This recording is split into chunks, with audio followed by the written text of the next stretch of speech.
coach, Tom Cable, said Marshawn Lynch, once he returns, one task will be reintegrating his game with a surging Seattle offense. Here's the rest of the quote. Cable saying Lynch's first challenge, of course, to get healthy, then added, we're counting on him to get healthy whenever that is, and then once that happens, it's for him to come back in and be able to adapt to the football team in the way it acts, in the way it's moving right now collectively. That will be his challenge, but right now, his number one thing is getting healthy. Stephen A., do you have a problem with Cable's comments?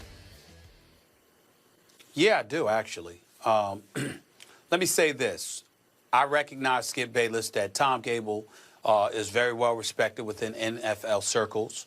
I am not an NFL aficionado, so I'm going to lean on those who cover this league intensively and extensively. I'll lean on their opinions about Tom Cable. I'm sure that he's very well respected. I'm sure that his knowledge of football is not to be questioned. But as a journalist by trade, I'm in a results-oriented business in terms of gauging how valuable somebody is. So with that in mind, I respectfully ask this question. Who the hell does Tom Cable think he is to say such a thing? I mean, who the hell is he? Were you saying this about Marshawn Lynch when he was rushing for 1,200-plus yards per season over the last 4 consecutive years? I mean, I've got to come to the defensive beast mode here. Marshawn Lynch, he didn't deserve this. Why are you saying something like that? Because it implies that it would be a challenge to get him to adjust. It implies that it would be a challenge, to get him to see that this team is going in this direction and you need to come along and get along. Who the hell does Tom Cable think he is? This man was a head coach for 2.5 seasons, or 2 2/3 of a season. Remember, or 2 3/4 of a season. He got there in 2008. The last 12 games for the Oakland Raiders, finished 4-8. His next year, he was 5-11. Year after that, it was 8-8. He has a 17-27 record. He is 10 games under 500. We know he was once the head coach at Idaho. We know that he's been an offensive line coach in Atlanta. We know that he's been in Seattle the last several years. But there has never, in his coaching career, in terms of being a head coach, there was no division title. There was no conference title. There was no Super Bowl title. A matter of fact, when you look at everything according to his names, in terms of accomplishments, other than his win-loss record, when it points to accomplishments, the words, the number 0 is everywhere. As in 0, you have done nothing. Marshawn Lynch is beast mode.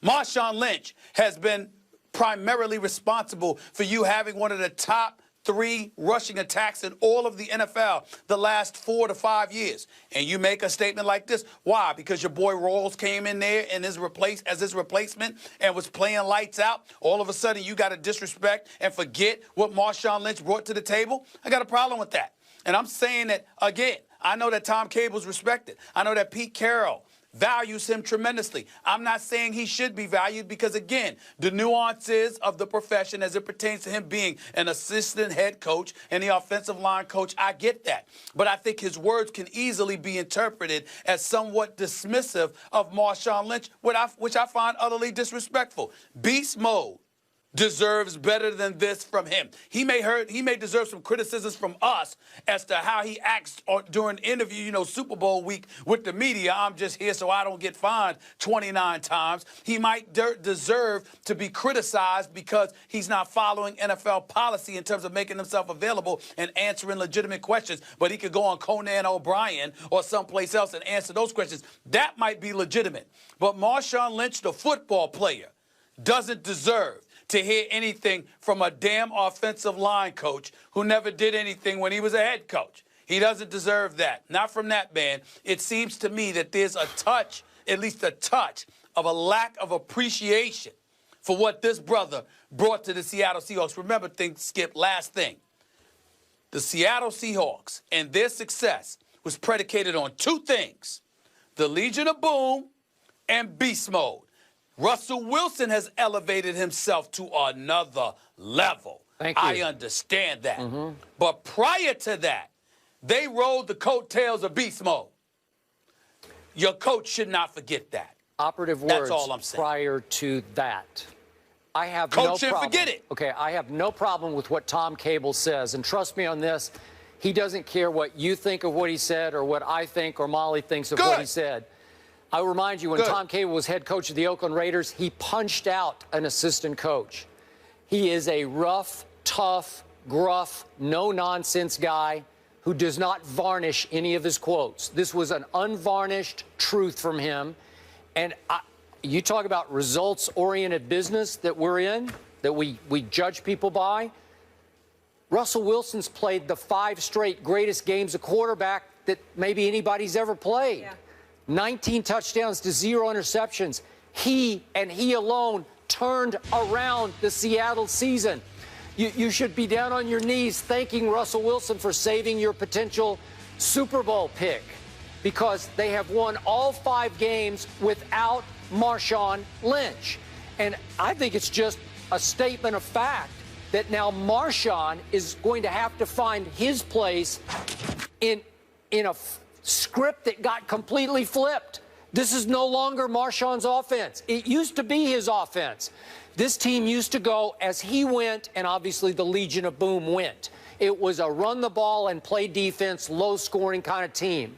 Now it's an explosive offensive team built around about a 5', 11-inch quarterback who is throwing wicked passes from the pocket. From the pocket. I've never seen anything like this. So, to me, as Marshawn is getting up there in years, I think Cable's just stating a fact. He's going to have to find a new place in an attack that is now built around the quarterback instead of the running back. And if hypothetically, next Sunday was the Super Bowl game that we've all talked about, the last play of that Super Bowl, if hypothetically in a vacuum you put it now in the present context, you would want that last play in the hands of the quarterback and not the running back, because Russell Wilson has now earned the right on whatever it was in short, whatever it was at 3rd or 4th, I can't remember, on the interception play by Malcolm Butler.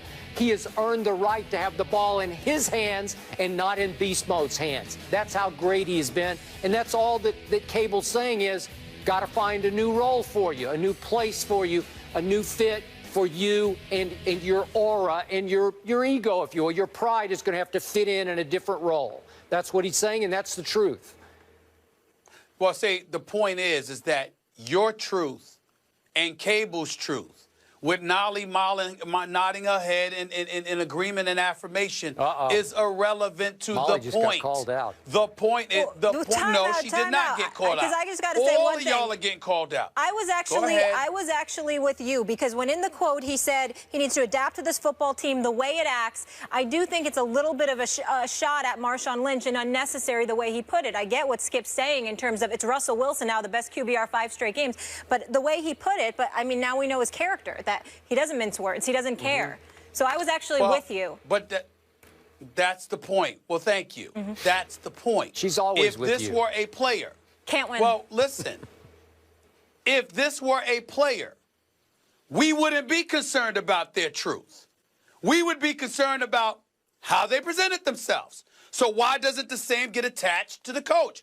Who wouldn't disagree? Who would disagree with what you just said, Skip? Who doesn't know that this is Russell Wilson's team now?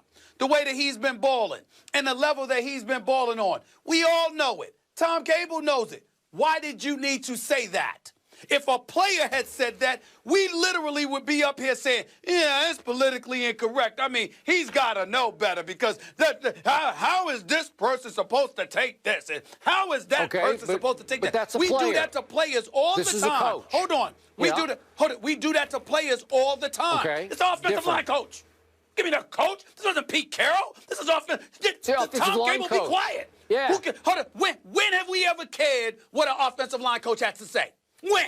I care what he says, because he might be the best in the business. I care about what he says. That's not the point. That's not the point. The point is, who do you think you are opening your mouth to be so aloof and dismissive towards Marshawn Lynch? That's the point. I don't think it's dismissive. Because if this were a player, I think he was. If this were a player, we would be calling him out, because we don't just hold them accountable for their job description. We want to attach all these responsibilities to 21, 22, 23-year-olds and claim they should know better. But a grown man like Tom Gable, who was once a head coach in this game, is going to sit up there and just throw that out there like that, I think that's wrong. I'm not saying that he's wrong with what he was saying. I'm saying he was wrong to say it.